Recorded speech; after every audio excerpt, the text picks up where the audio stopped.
ইনবক্সে মেসেজ আসবে কিন্তু সিন হবে না, রিপ্লাই পাবে না, পরে থাকবে ওইভাবেই।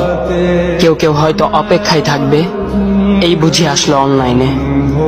আবার কেউ কেউ হয়তো টেরও পাবে না, কেউ একজন নেই, কেউ একজন হারিয়ে গেছে। হঠাৎ একটা সময় কারোর হয়তো মনে পড়বে, কে জানি আর নেই। কষ্ট করে নামটা সার্চ করবে, পুরনো ভিডিওগুলো দেখবে আর ভাববে হুট করে কোথায় চলে গেল। আবার কেউ কেউ হয়তো একদিন দুই দিন না পেয়ে ফ্রেন্ড লিস্ট থেকে আনফ্রেন্ড করে দেবে। যখন আমি থাকবো না তখন আমার স্মৃতি কারোর মনে পড়বে, হয়তো পড়বে, আবার হয়তো পড়বে না। তবে হারাতে হবে, হারাতে হয়, হারিয়ে যাওয়াই নিয়ম। পার্থক্য একটাই, কেউ আয়োজন করে হারায় আর কেউ হুট করে হারায়। আমি না হয় হুট করে হারিয়ে যাব।